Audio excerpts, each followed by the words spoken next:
Muito bem, é um prazer novamente estar com vocês. Que a paz do nosso Senhor e Salvador Jesus Cristo esteja em nossos corações. Mais uma vez estamos aqui. Na sexta passada não tivemos o nosso vídeo costumeiro, mas hoje estamos de volta. Hoje nós vamos terminar a nossa série.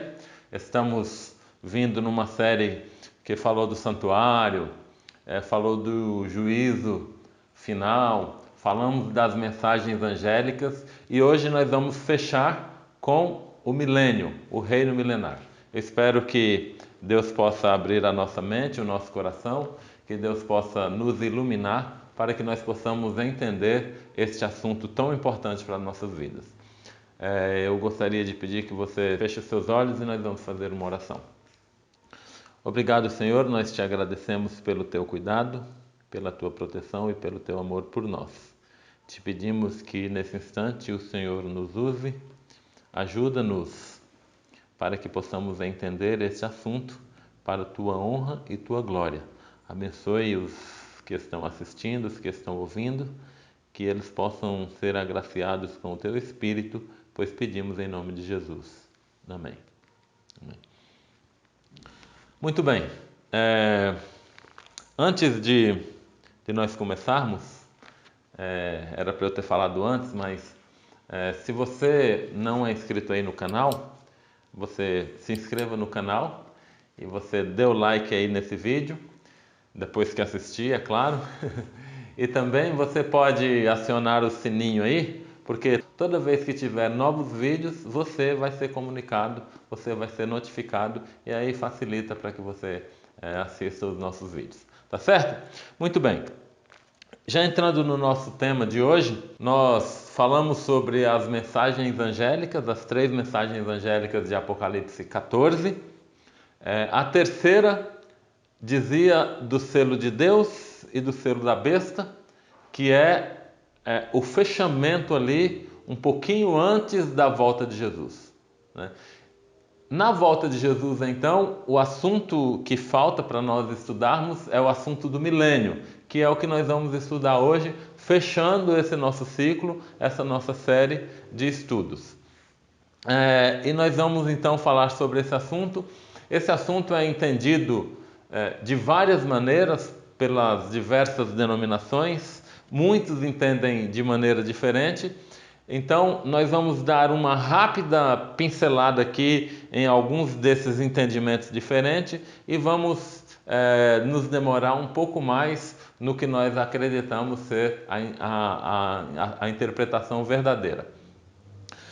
Existem algumas pessoas que acreditam no amilenismo. O que é o amilenismo?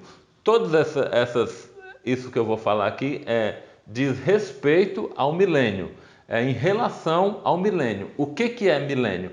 A Bíblia não expressa a palavra milênio, mas ela diz 1000 anos, e 1000 anos é um milênio.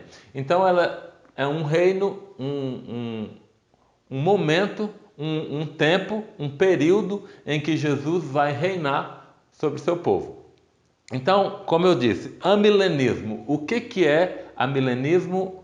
As pessoas que creem nisso.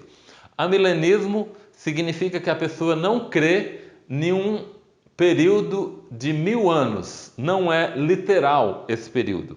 É um período simbólico. Ele crê que o milênio, a expressão milênio, é um período simbólico de tempo. Ou seja, ele não acredita no milênio literal. Então ele diz que o amilenista, ele acredita que este período começou na primeira vinda de Jesus e vai terminar na segunda vinda de Jesus. Nós vemos que é mais de um milênio, mas ele entende que não é literal, é um período de tempo. Esse é o amilenista. Tem outros que acreditam também no pós-milenismo. O que é o pós-milenismo? Todas essas expressões em relação à volta de Jesus. Por exemplo, o pós-milenismo acredita que a volta de Jesus depois do milênio, né? Então, por isso, pós-milenista. Então, eles entendem que o milênio será um período de paz antes da volta de Jesus, um período de 1000 anos, antes da segunda vinda de Jesus, ou da volta de Jesus, né? Um período de paz, e essa paz é em consequência da pregação do Evangelho. A maioria vai aceitar e então reinará uma paz. Antes então da volta de Jesus, esse 1000 anos, esse milênio, e aí depois desse milênio, Jesus volta então para levar os que aceitaram o Evangelho. Então isso é o que acredita o pós-milenista, né? Essa interpretação é a interpretação do pós-milenismo, que eles acreditam que o milênio, que a volta de Jesus é pós-milênio. Agora chegamos no pré-milenista. O que é o pré-milenista? O pré-milenista acredita que Jesus vai vir antes do milênio, pré-milênio, né? Então tem mais de um pré-milenista. Tem o pré-milenista histórico. O que é o pré-milenista histórico? Ele entende que Cristo vai governar 1000 anos aqui na Terra. Jesus vai voltar aqui na Terra, instituir o seu reino aqui na Terra e governar durante 1000 anos. Inicia esse milênio depois da segunda vinda de Jesus, né? Depois que Jesus voltar nas nuvens do céu. Esse é o pré-milenismo ou pré-milenista histórico, né? Jesus vai reinar aqui. Agora tem o pré-milenista dispensacionalista, que é um pouco parecido com o anterior, né? Porém, eles acreditam também que Jesus governará aqui nessa terra. O milênio começa quando Jesus voltar, né? E ele governará aqui nessa terra durante 1000 anos, na sua segunda tentativa, porque na primeira vez que Jesus veio, eles entendem que Jesus tentou instaurar o reino milenar dele aqui e não conseguiu. Então agora, na segunda vinda de Jesus, ele instaurará o seu reino milenar.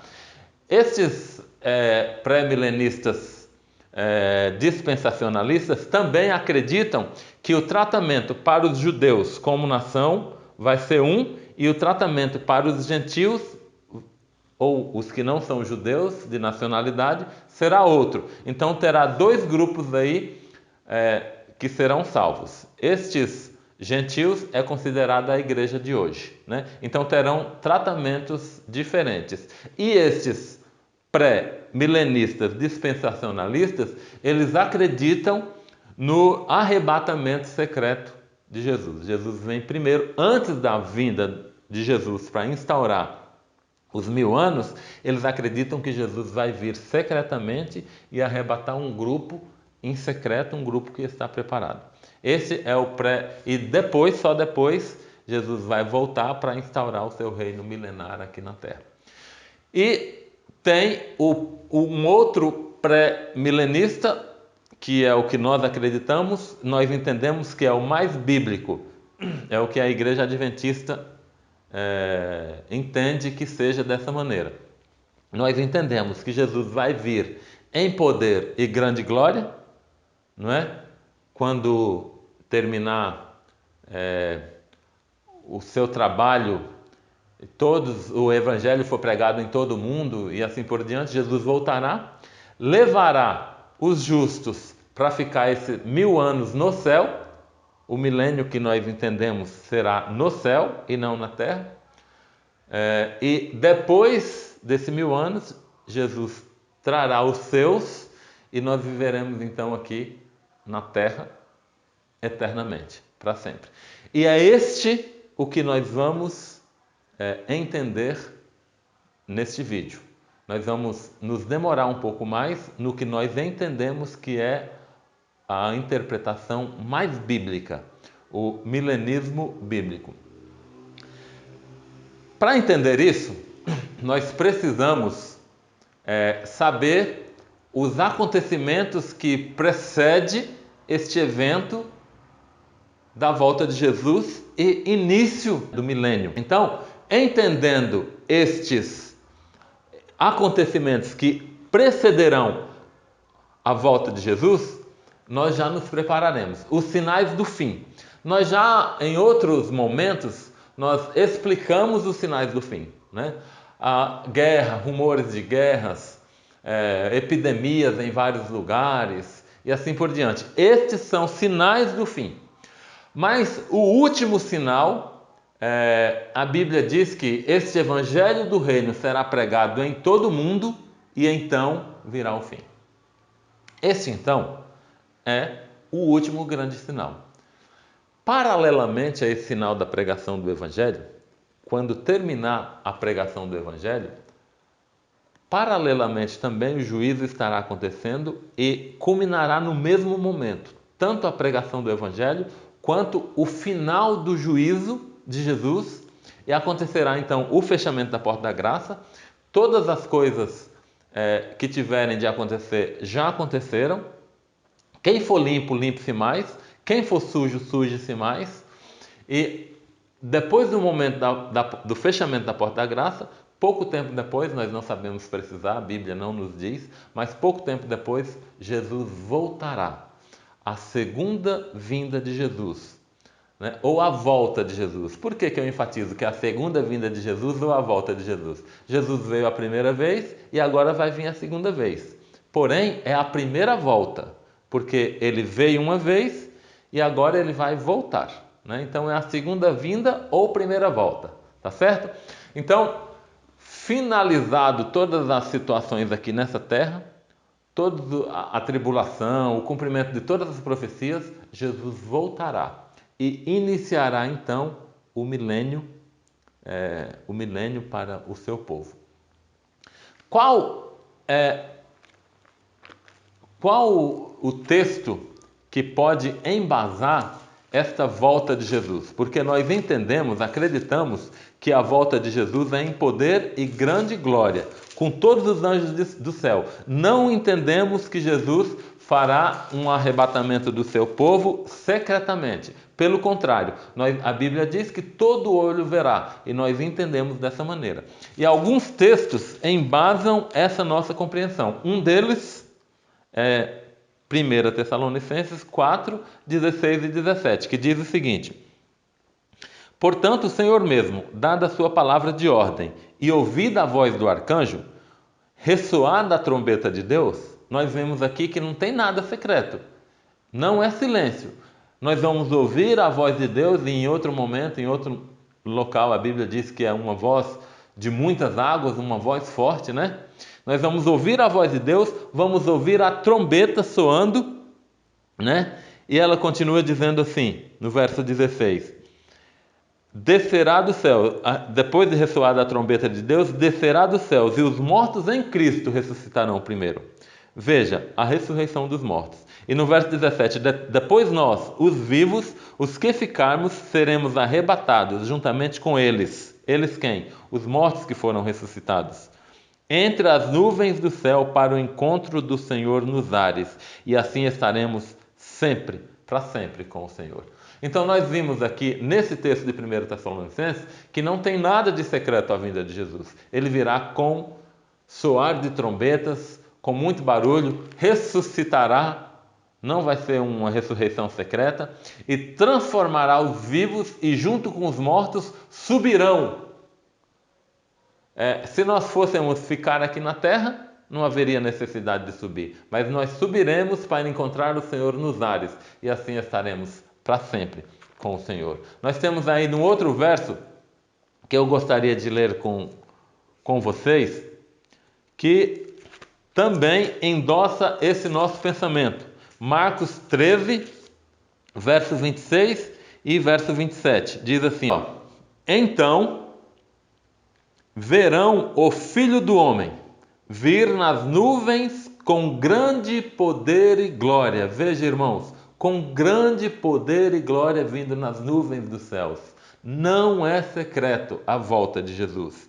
E continua dizendo assim, o verso 27, e ele enviará os anjos e reunirá os seus escolhidos dos quatro ventos da extremidade da terra até a extremidade dos céus.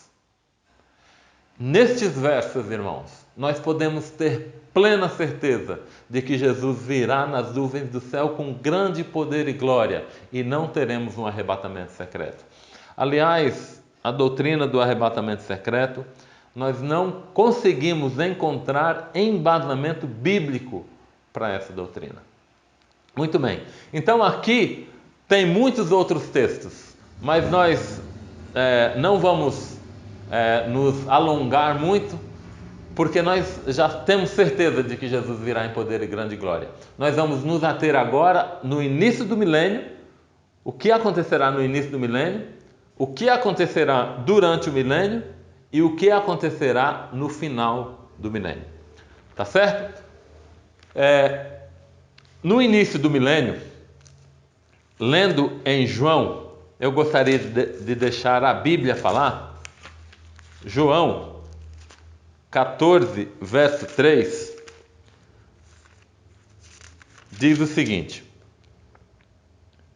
E quando eu for e vos preparar lugar, voltarei e vos receberei para mim mesmo, para que onde eu estou, estejais vós também.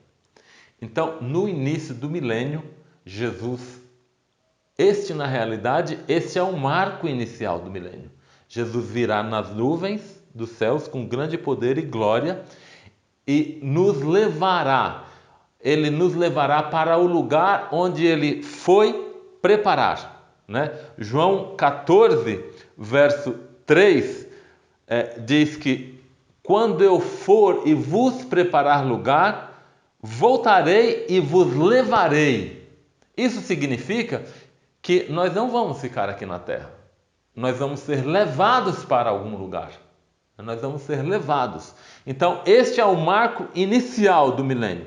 O que mais acontecerá? Então, com os justos, nós já vimos que Jesus vai vir, vai levá-los para viver com ele nos céus durante esse milênio.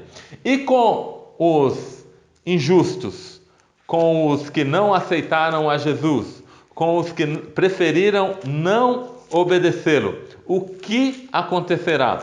Nós podemos ver em 2 Tessalonicenses 2 e 8. O que acontecerá com os injustos, com os infiéis, com os que preferiram não obedecer a Deus? O que acontecerá com ele? Tessalonicenses 2, verso 8 diz o seguinte: E será de fato revelado o iníquo, o injusto, a quem o Senhor matará com o sopro de sua boca e o destruirá pela manifestação da sua vinda. Olha, meu irmão, hoje é o dia de nós nos prepararmos.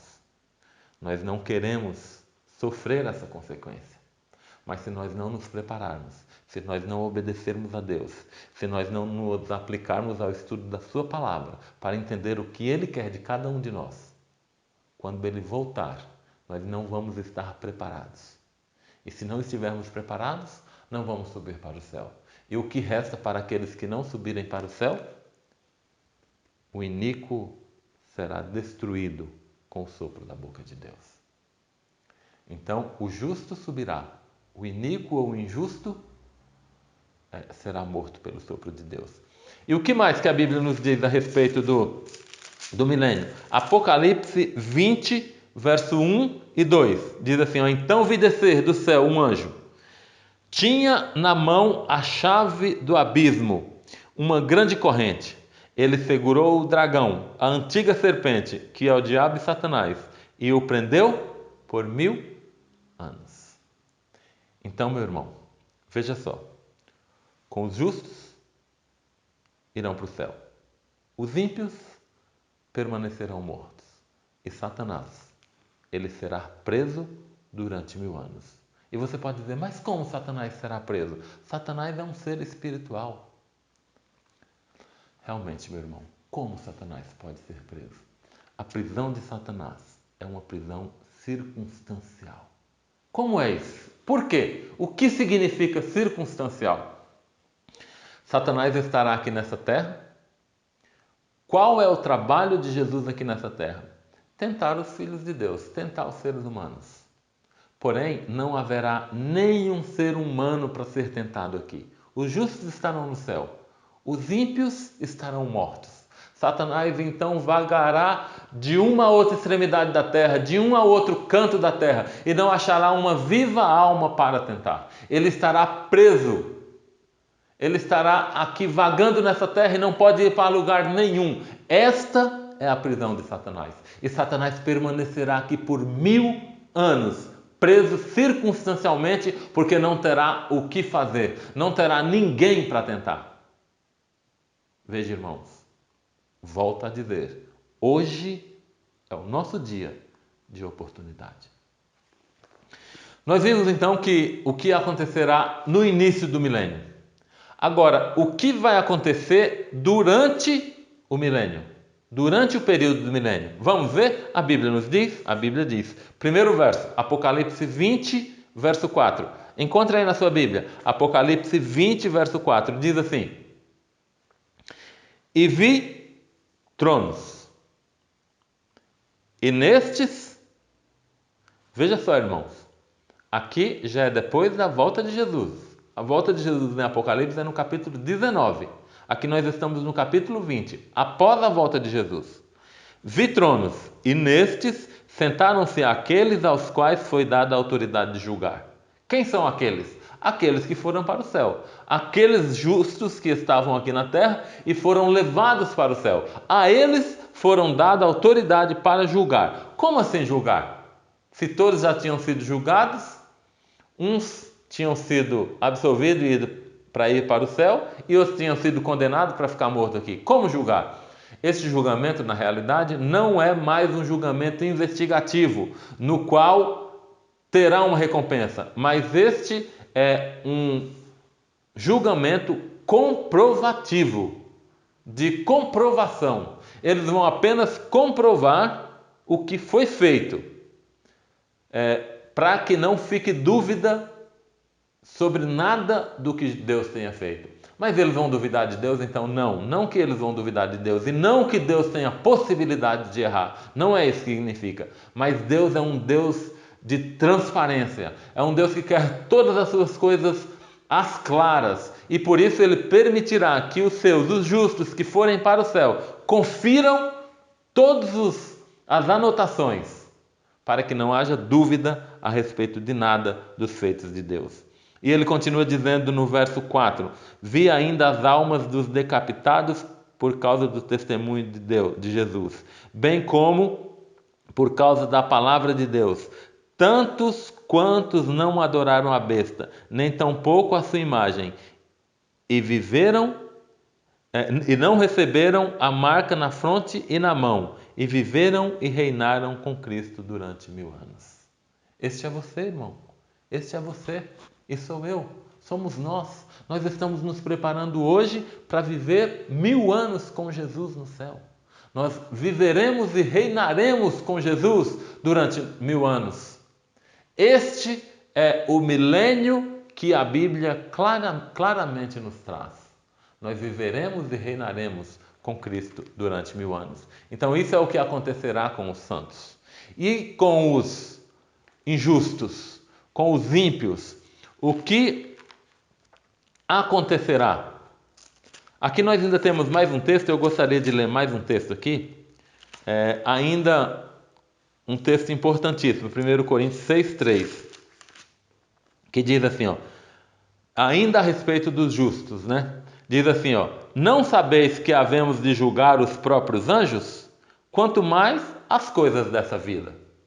É para comprovar o que eu disse anteriormente, né? Que nós estaremos lá num juízo comprobativo, de comprovação, para entender toda a papelada de Deus, vamos assim dizer. Eu não sei como é o registro de Deus lá no céu, nós não sabemos. Mas nós teremos acesso a todos os registros, a todos os que foram salvos e a todos os que não foram salvos, para que realmente não fique dúvida nenhuma na cabeça de nenhum ser humano de que Deus foi um Deus justo, de que Deus fez o possível para que todos se salvassem, mas muitos não aceitaram a opção de salvação. E vamos então para Apocalipse, que nós vamos ver então o que acontecerá com aqueles que são ímpios, que não aceitaram a mensagem do Evangelho e que não foram consequentemente para o céu. Apocalipse 20, verso 5, diz o seguinte: os restantes dos mortos não reviveram até que se completassem 1000 anos. Então, a primeira ressurreição, a primeira vinda de Jesus, iniciou o milênio. Os justos que estavam mortos ressuscitaram e os justos que estavam vivos foram transformados e ambos subiram para o céu. Os ímpios que estavam mortos permaneceram mortos e os ímpios que estavam vivos morreram. E a Bíblia diz que eles permaneceram mortos durante 1000 anos. Então, enquanto os justos estarão no céu, conferindo ou apreciando as anotações de Deus, toda a sua justiça, reinando, vivendo e reinando com Jesus por 1000 anos, os ímpios permanecerão mortos. Qual é a tua decisão? Em que lado você quer estar? Muito bem, e com Satanás?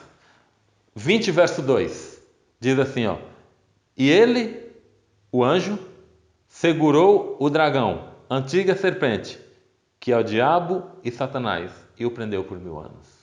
Nesse verso, nós entendemos que durante o milênio completo, Satanás permanecerá preso circunstancialmente, porque ele não tem ninguém para tentar.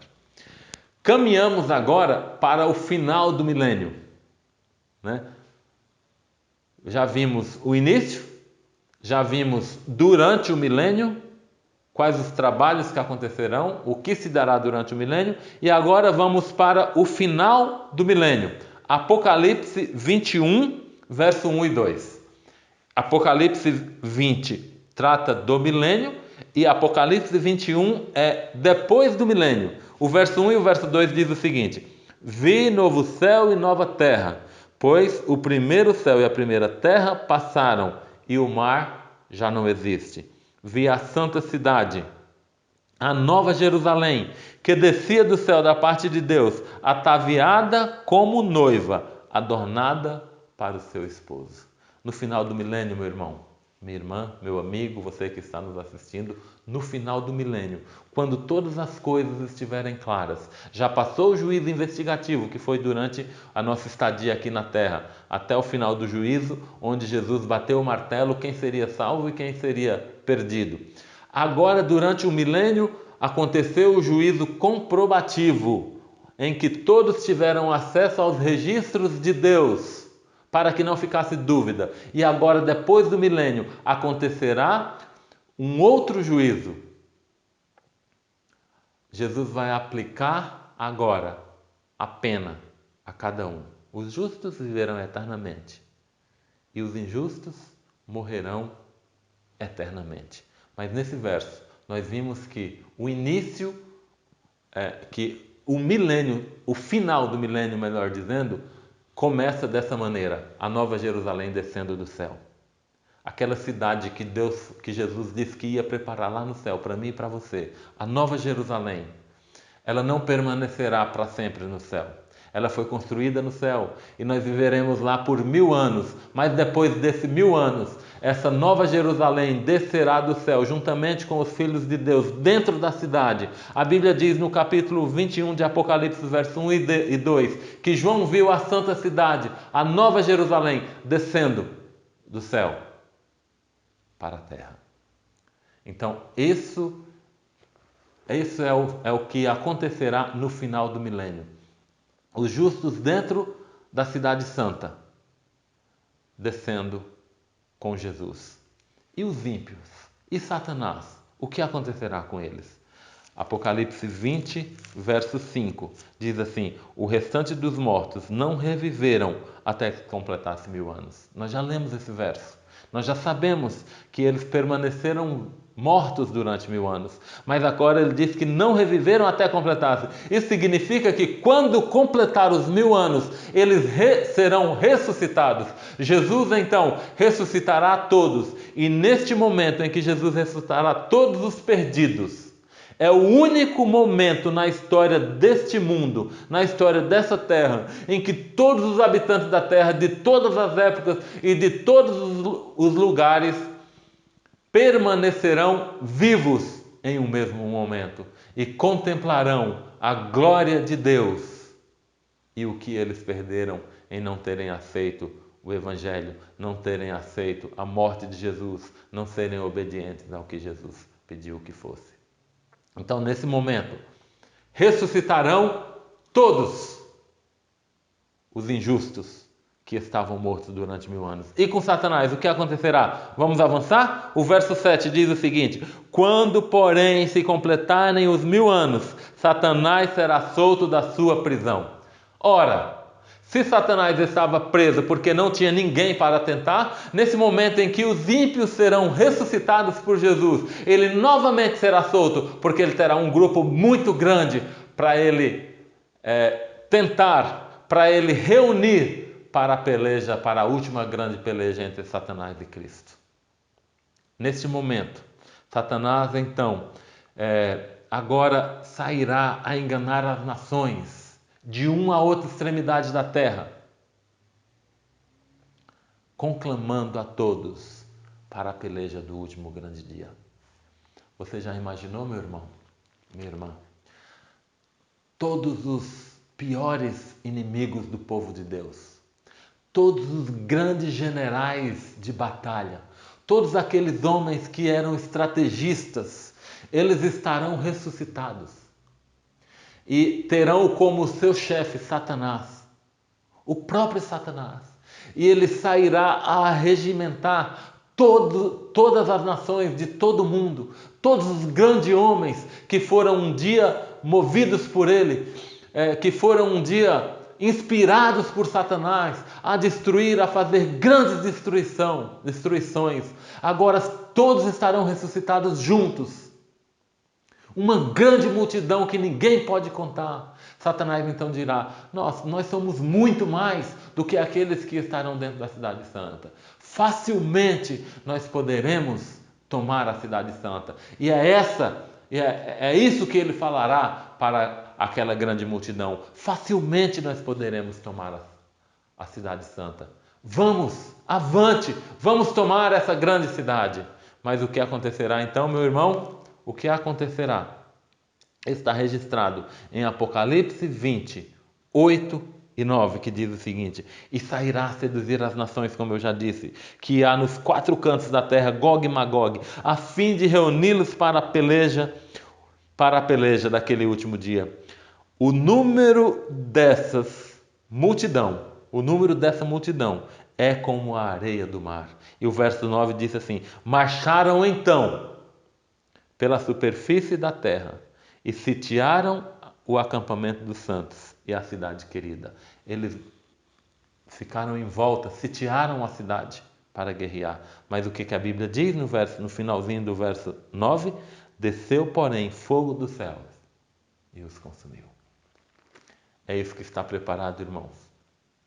Meu amigo que está me ouvindo, é isso que está preparado para aqueles que não obedecem a Deus. Neste momento em que Satanás reunirá todos os habitantes da terra, os ímpios, os que não aceitaram Jesus, Deus então é o que a Bíblia chama de o ato estranho de Deus, porque Deus descerá fogo do céu e consumirá todos. Os seus filhos são filhos de Deus, mas não aceitaram a salvação. Por isso que eu digo, irmão, hoje é o dia da salvação. Nós não podemos deixar de passar o dia de hoje sem aceitar a Jesus, sem entregar o nosso coração a Jesus. Não podemos passar o dia de hoje sem entregar o nosso coração a Jesus. Você e eu devemos nos entregar diariamente, porque amanhã pode ser tarde. Jesus pode ser que não venha amanhã, mas eu posso morrer amanhã, você pode morrer amanhã, e isso finaliza a sua participação nessa vida. Como estará a tua salvação? Eu gostaria de ler um último verso. Está em Apocalipse 20, o verso 14 e o verso 15, que diz assim: então, a morte e o inferno foram lançados dentro do lago de fogo. Esta é a segunda morte, o lago de fogo. E o verso 15 diz assim: se alguém não foi achado inscrito no livro da vida, este foi lançado para dentro do lago de fogo. Algumas pessoas dizem que Porque a Bíblia faz referência a isso, que Satanás e os seus anjos vão ser lançados no lago de fogo e enxofre e será atormentado para sempre. Não é isso que a Bíblia está querendo dizer, no sentido de que eles ficarão sendo atormentados por anos e anos, eternamente. A Bíblia está querendo dizer que o resultado é a segunda morte, é para sempre.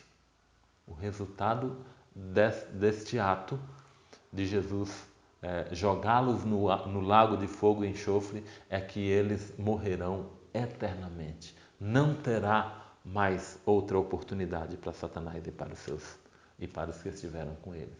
E a Bíblia diz que o pecado não se levantará a segunda vez.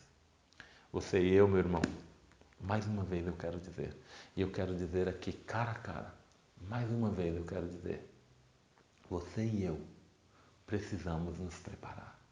Não podemos, irmãos, deixar para amanhã. Não podemos esperar mais. As coisas, os sinais do fim estão acontecendo, um após outro. Estão todos acontecendo. Eu e você não podemos esperar. Não há tempo para isso, irmãos. Nós precisamos nos entregar a Deus. Precisamos entregar a nossa vida. Porque quando Cristo voltar, se o meu nome, se o teu nome não tiver escrito no livro da vida, nós vamos ser lançados no lago de fogo e enxofre, a segunda morte.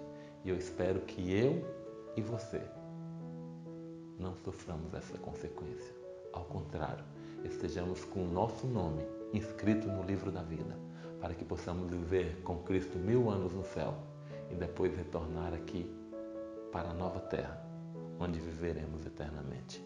Ainda tem um outro verso de Apocalipse 21:5 que eu gostaria de ler, eu disse que era o último, mas ainda tem esse outro verso de Apocalipse 21:5 que diz assim: e aquele que está sentado no trono disse: eis que faço novas todas as coisas. E acrescentou: escreve, porque essas palavras são fiéis e verdadeiras. Jesus e Deus querem criar um novo mundo para mim e para você. Nessa terra, uma nova terra, onde não haverá mais pecado, onde não haverá mais tristeza, não haverá mais dor, não haverá mais morte, não haverá mais choro. Mas você e eu, se quisermos herdar essa terra, nós precisamos nos preparar hoje. Convido você a entregar o seu coração a Jesus. Eu gostaria de orar contigo. Querido Deus, nós te agradecemos pelo sacrifício que o Senhor fez por cada um de nós. E nós queremos te pedir nesse instante que o Senhor aceite o nosso coração. Ajuda-nos, Senhor, a nos entregar sem reservas nos teus braços de amor. E ajuda-nos a nos preparar para que quando o Senhor voltar nas nuvens dos céus, estejamos prontos para recebê-los e viver eternamente contigo. Muito obrigado por essa promessa. Abençoe a todos os que assistiram esse vídeo, pois pedimos no nome de Jesus. Amém. Amém. Muito bem, terminamos então aqui essa série. Nós tivemos um amigo que pediu para que falássemos sobre um outro tema e nós estamos preparando. Pediu para que falássemos sobre o tema das trombetas. É um tema que está em alta atualmente. Tem muita discussão a respeito desse tema e nós estamos preparando. Antes, porém, nós ainda temos alguns outros temas para falar. E eu convido você, na próxima sexta, a estar junto conosco. Nós vamos tratar de um tema importantíssimo. Nós vamos falar sobre as 7 festas proféticas. As 7 festas do povo judeu, que eram festas que apontavam para algo no futuro. Deus instituiu as festas para que ensinasse algo para o povo judeu. E eu convido você a destrinchar o significado dessas 7 festas proféticas na próxima sexta-feira. Que Deus abençoe. Não esqueça de dar o seu joinha, o seu like aí. E não esqueça também de se inscrever, você que não for inscrito. Que Deus abençoe a cada um de nós.